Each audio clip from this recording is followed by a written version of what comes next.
It is time to talk about the mountain. Do a weather report. Find out which way the mountain is going to move. Right next to me is the chairman of the powerful Budget and Appropriations Committee. He's also Kenya MP, Kenyatta. Right next to him, former Majority Whip, Murang'a Senator Irungu Kenyatta. Gentlemen, good to see you both. Thank you so much for your time. Good to see you too. So obviously you're supporting the Jubilee side, which is supporting Baba, right?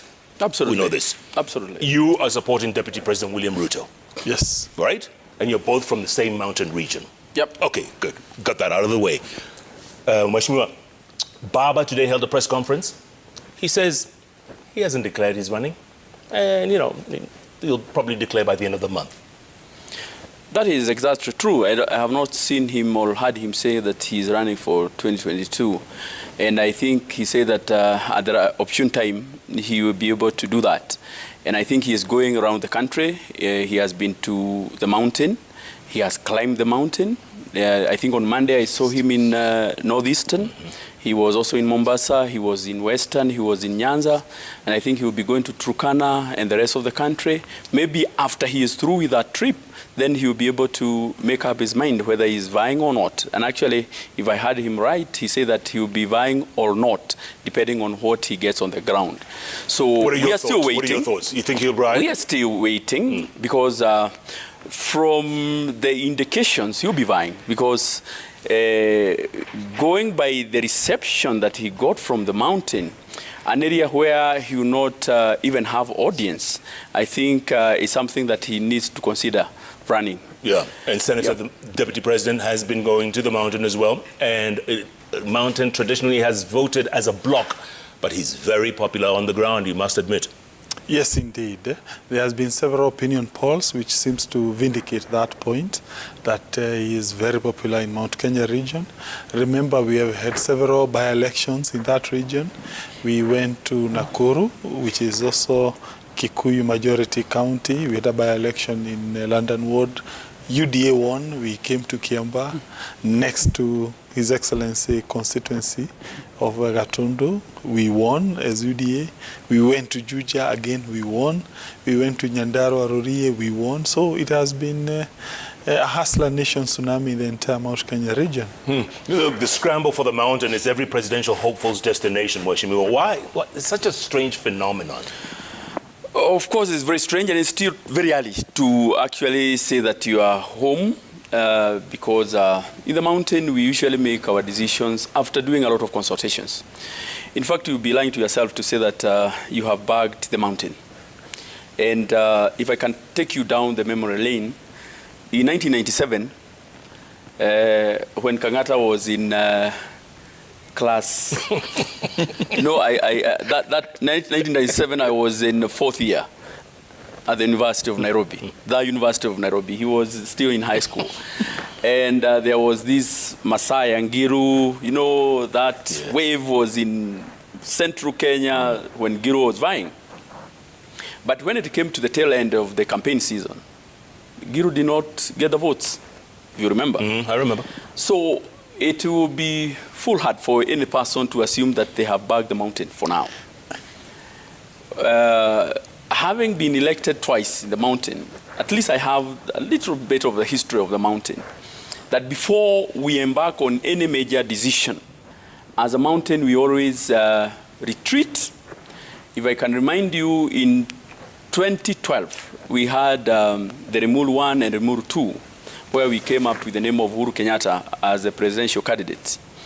And for sure, he won. We have not moved from that decision. And we said categorically that Uhuru Kenyatta will be our spokesperson.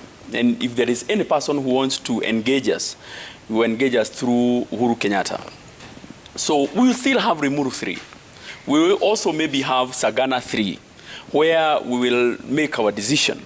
Remember, my good friend Senator Kenyatta came up with a funny letter, which he had purported written to the president, but leaked to the media. And he purported that he had done some research in Murang'a Road. Oh, okay, maybe Murang'a, but I think maybe he had done it in Murang'a Road, saying that BBI is not popular. And he even went underground. You know, Kenyatta is my friend. I really looked for him, you know, on phone, but he was Mia. You know, he went for about 2 weeks or so. But when we went for the Sagana 2, under the stewardship of His Excellency Uhuru Kenyatta, and we were taken through, the people of the mountain were taken through the content of BBI, we left there united. And that is the reason you saw that all the Mount Kenya counties unanimously passed the BBI. Unanimously, including Kenyatta's county, where none of the MCAs dissented. It came to Parliament, we passed that BBI. So any person now, like the fake research that Kenyatta is alluding to, one, of course, that one for BBI, and also assuming that Deputy President is leading in Central, is still a fallacy. And we will be able to know the exact position of the mountain when the mountain will retreat and the mountain will speak in one voice. We have never spoken in divergent voices. In fact, whenever we vote, look at the history. In 2000, okay, of course, 2013 and 17, we voted in one direction. The same case. In 2002, of course, there was a split vote between His Excellency Uhuru Kenyatta and His Excellency Moi Kibaki. But in essence, we were also voting together. So it will not be any different in 2022 because we will look at our interests. We will look at where our interests will be captured better. We will look at an individual who is going to address two issues, just two. Jeff, our underrepresentation and our not getting our fair share of resources. If you have been consistent in supporting us in those two, we'll give you our votes. If you have not been consistent in supporting those two, kindly know that you are not going to get our votes. Senator, your thoughts? First, allow me to respond to the issue concerning my letter, which my colleague has raised. Let me say that President Uhuru Kenyatta is a good person. And personally, I have a lot of respect to him. I think the problem with Jubilee Party is that the leaders who are near the party and also His Excellency, they are just lying to him. Of course, I understand why they do so. They still want to continue being chairman of powerful parliamentary committees. So you think the chairman here lies to him? I don't know, I doubt. I know him as a good person, but I can tell you, they just want to lie, make a little bit of money, yeah? And of course, everyone loves that lavish life you get when you are a leader in Parliament, in the National Assembly, in the Senate. But some of us are Christians. We were told by our parents that we should never lie. And it is, for me, what I did in that letter, I told His Excellency, BBI is going to fail. It's a scandal. They put, of course, they say, no, you are lying. They kicked me out of that parliamentary position. They told me to repudiate the letter. I said, no, sorry, I'm a Christian. I can't lie. BBI is going to fail. It failed. And I can tell you it's dead. So for me, I'm vindicated. They continue being paid, getting a little bit of money as chairman of powerful committee in the National Assembly. But the truth is, BBI failed, and it won't go anywhere. No regrets? No regrets with your letter? No, I'm vindicated. Okay. Yeah, no, allow me to finish. Allow me to finish. You know, he talked for almost that minute. So now, the second issue. Yes. Concerning Baba, he is saying that Baba has not declared that he's running for a presidency. Yes, of course, I understand. Yeah, it is true. Baba seems not to remember what he has been telling Kenyans, going out to Northeast and making promises. Of course, he is also getting a little bit old, so maybe he can't connect what he has been telling the people in various venues and the act of actual declaration. I understand. He is fairly, his age is advancing. No, I pray for him. What's your point? What's your point? Is he going to run? Of course, he has been telling us he's running. But today he seems to be saying something contrary. So for me, I'm trying to argue, maybe it has something to do with his advancing age. I don't know. Now, allow me, please. I didn't disrupt you when you were speaking. Age has nothing to do with it. I mean, exactly. No, you see, today he's telling us about what he's going to do for the country. Tomorrow he says he is here to make his mind whether he's running. Yeah, he's building up. Maybe he's building up the whole what building what? I recall I saw on television, he was in Northeastern. He was giving certain pledges. Yeah, he went to meet some rich people in Mount Kenya. He gave out certain pledges. But now today he's saying he's not, I don't know, he is yet to make a declaration. If that is not a declaration, then clearly he's confused. That's why I'm alluding, maybe we should not feel bad. It has something to do with advancing age. We pray for him. Now, finally,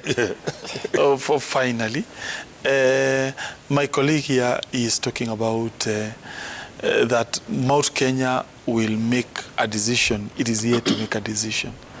That decision was made 6 years ago by the people of Central Kenya, the person they are going to vote for.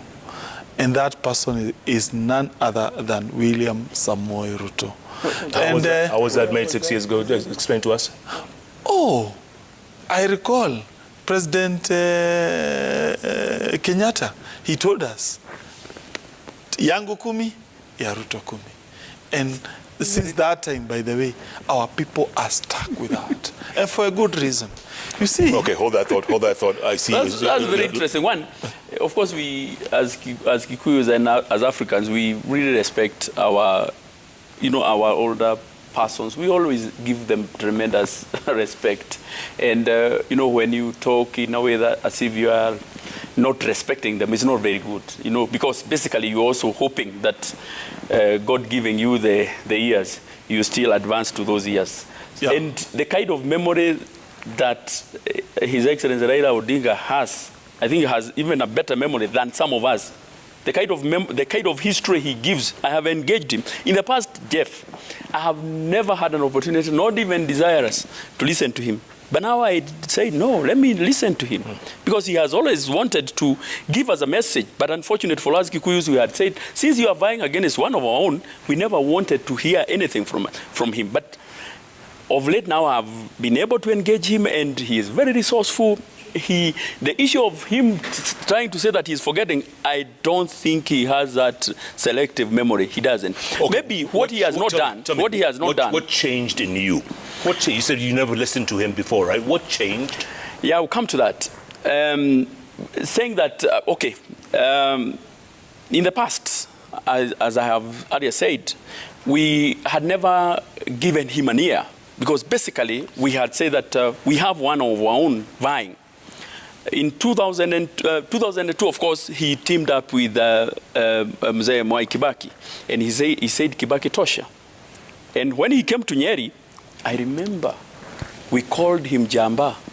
Because he set aside his ambitions and said, Mzee namshikiria. And of course, he became the president of the Republic of Kenya. Unfortunately, it did not work out very well, because some of the things maybe they had agreed on were not met. But let's go back to history, because I want to build up why we are where we are. Before independence, there was Mzee Jaramogi and James Gishoro. And I remember during that, the history that we are given, Mzee Kenyatta was still in the cells. And Mzungu, told these two men, I'm going to give you independence. Mzee Jaramogi and James Gishoro from the government. Mzee Jaramogi said, we are not yet uhuru, we are not getting uhuru if Kenyatta is still in the cells. So Kenyatta was released and formed government. That's a debt. That's something that we remember, that the Luo community stood with us. Raila's father stood for the nation and said that the nation is bigger than an individual. And he said, Mzee kwanza achiliwe. So fast forward, in 2018, when this country was not, there was the Machozi Monday, yeah, basically because of the issues of the election. He shook the hand of his competitor, His Excellency Uhuru Muigai Kenyatta, and said, for the sake of peace and prosperity of the country, let's work together.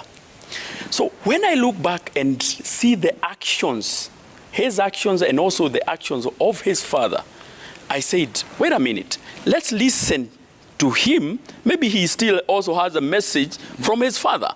why they did what they did during that time when they were also looking for the presidency. And I have listened to him. He has a good plan for the country. He has the country at heart. And I believe that from where I sit, he would make a good president. Okay, let's not, hold on, before I go to you, Senator, real quick, let's not forget history, how that relationship between Jomo Kenyatta and Jaramogi Oginga Odinga ended. 69, it ended badly. Yep. But that's, for the record. Senator, is it time for the mountain to vote for someone other than their own? Because remember, 92, you were a very young man then, but I'll remind you, 92 was Matiba from your backyard. 2002, Kibaki. 2012, Uhuru Kenyatta. But although there's some people who are saying they want to stand, your governor, Mwangweria, wants to stand. Speaker of the House, Justin Muturi, wants to stand. Kabogo, former Kiambu governor, they want to stand. Yes.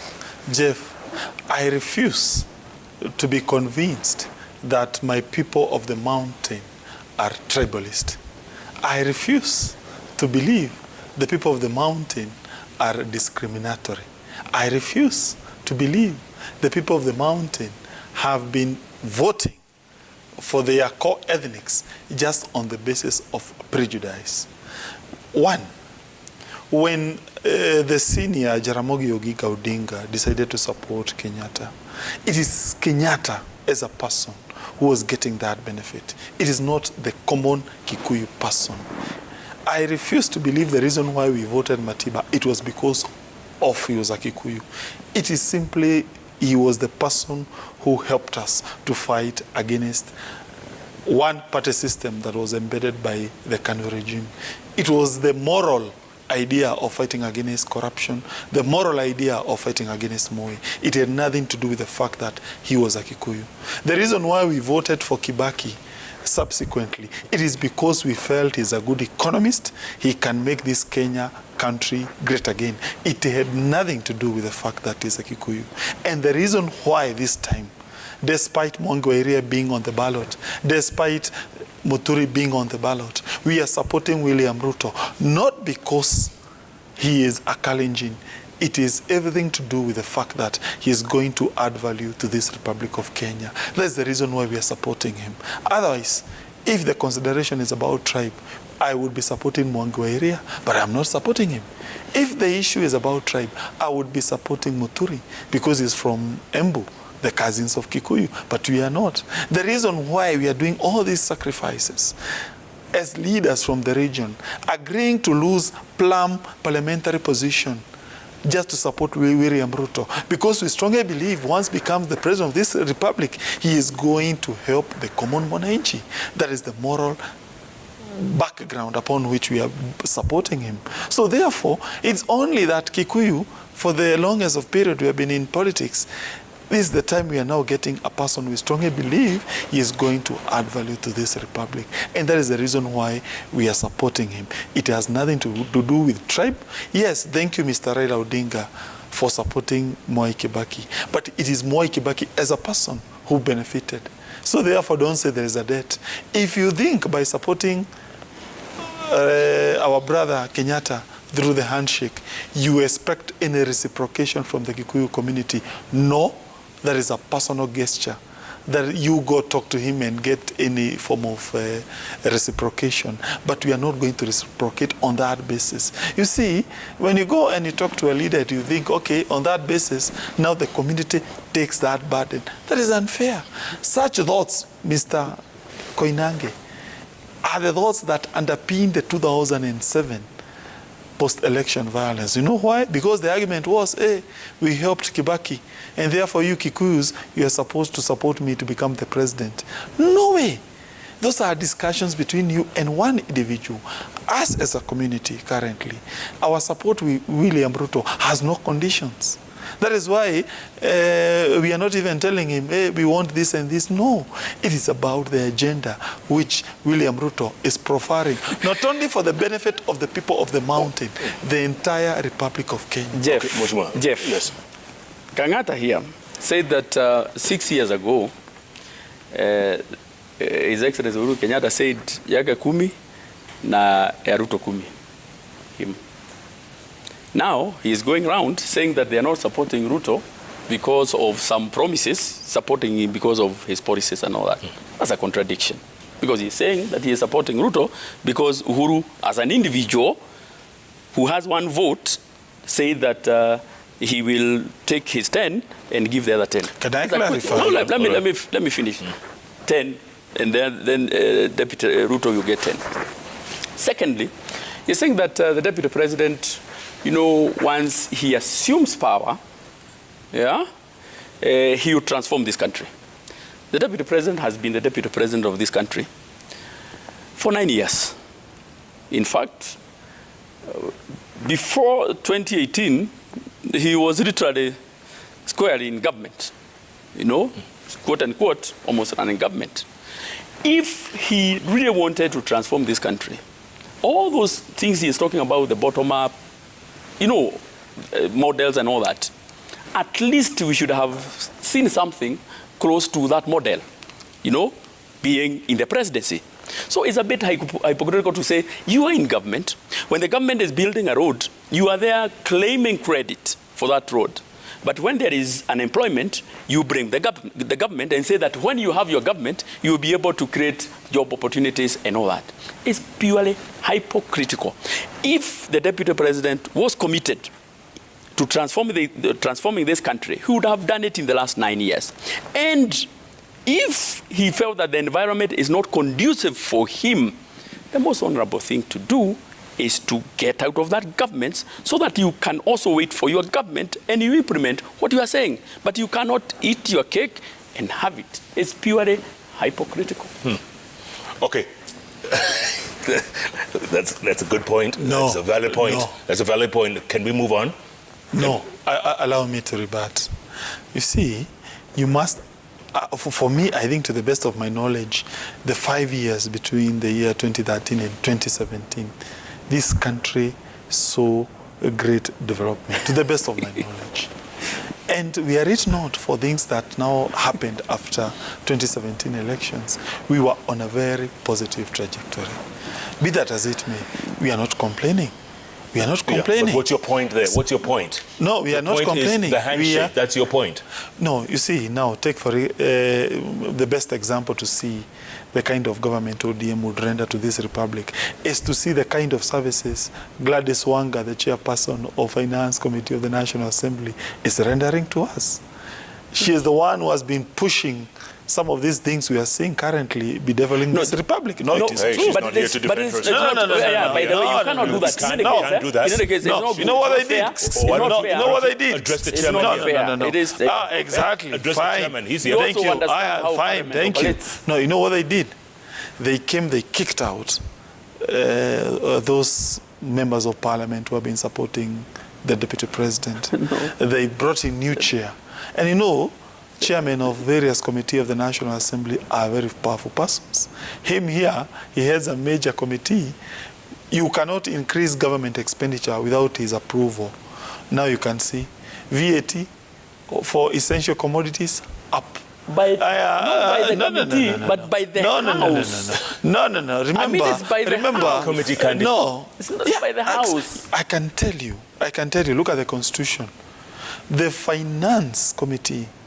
The Finance Committee, as per the standing of the National Assembly, the Budget and Appropriation Committee has to give authority to all forms of government expenditure. No, it's a fact. Okay. Deny. We're losing course here. Let's No. The point is, the long and short of it, anything that is passed in the committee must be passed on the floor of the House. Obvious. So each and every member of the House has an opportunity to express himself or herself in one way or the other. The VAT increment. The VAT increment in the House. So the VAT increment. was done in the committee. It was even done before the Gladys Wanga was the chair. That was not. In any case, Jeff, let's be factual. Unemployment you are saying. Let's be factual. You must. The leader that time when we passed the VAT that amendment, the leader of majority was none other than Adan Duale. And he was actually the one campaigning for it. Who was the majority whip? Majority whip that time was the same guy in UDA. What do you call him? The MP for Mumias, not Mumias. No. Yeah, basically, it's their team which were there, and the deputy was Sisiri Badile. So they cannot now try to shift blame when now they are cornered. All those things happen when you are there. In any case, if you want, because you always brag about numbers, you say you have numbers. If you have the numbers, why not bring the amendments and change? They only talk about those things in funerals. They don't talk about those issues on the floor of the house.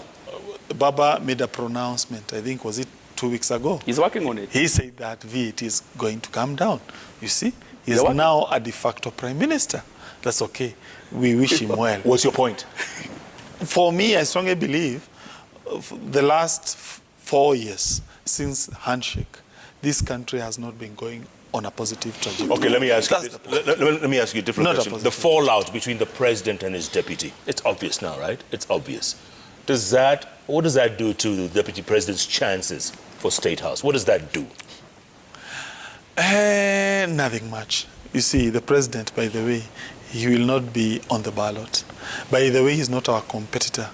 And to that extent, we don't really have any reason to fight His Excellency because he's not our competitor. And therefore, we wish him well. We shall pray for him. We'll definitely support him once we get power. So be assured that we have no problem at all with His Excellency President Uhuru Kenyatta. We strongly believe by virtue that he will not be on the ballot, he will not campaign for any person. And therefore, we wish him well.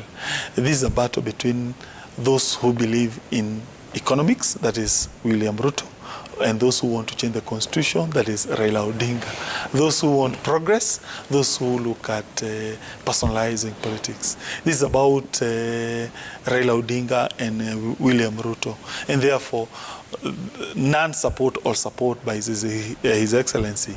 Though desirable, of course, he is a voter, we think that we have a bigger agenda than personalizing the 2022 election. Okay, thinking of endorsing, the president was in Kibra last week with the former prime minister, and it was almost like an endorsement. It was almost like an endorsement. The president has a vote as an individual, and I don't think he is doing endorsement. And I don't think it will even be right for him to do an endorsement. What he can maybe give is some guidance. I mean, some form of guidance, but the issue and the era of endorsement is actually long gone. The people of Kenya will make their decision and they will vote. But going back to the point that he said that there is no development since 2018, that's a lie. Kenya right now, Jeff, it's like a construction site. Literally everywhere there is a road being constructed, including his constituency.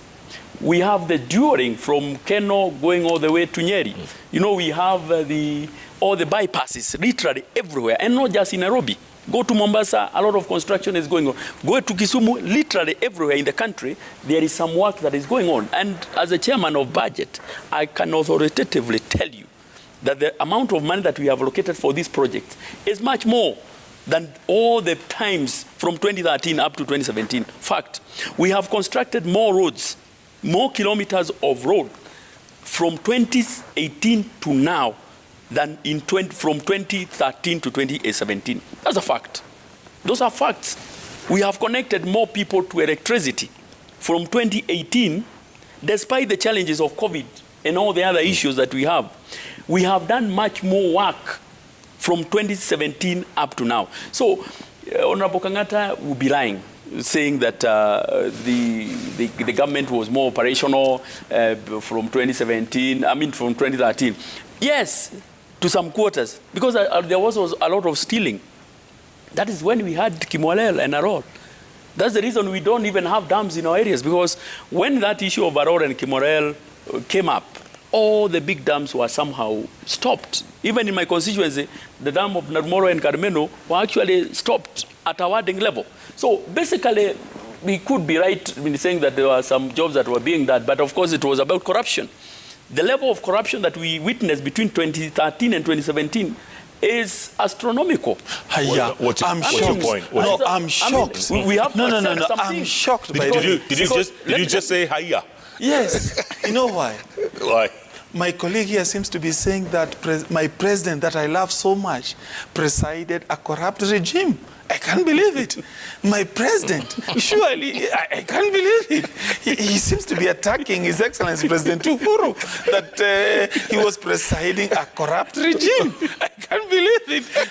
You see? I can't believe you said hiya. No, you see, I'm shocked. He's criticizing His Excellency President Uhuru Kenyatta. He is saying that he presided a corrupt regime. No, he's trying to divert. Chairman, No, you tell me. I'm going to take a break. I'm going to take a break right now. You tell me. Yes. Between 2013 and 2017, Yes. who was the president? It was Uhuru Kenyatta. So you are telling Kenyans.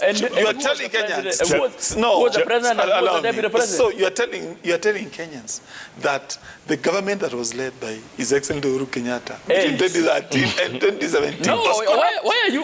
was ineffective. He has selective amnesia. I can't believe it. This is the time he is claiming that No, the deputy President president. Uhuru. Listen, President I also Uhuru give you is time. The deputy president. I'm shocked. You are a good friend, and at some point also was my good friend, was there, and you say that he was actively involved in government from 2013 to 2017. How now comes, you are now removing him from the government? It is the presidency. And I am being factual in saying that at one point, the deputy president said that in Arol and Kimwaroel is not 21 billion shillings that are missing, is 7 billion shillings.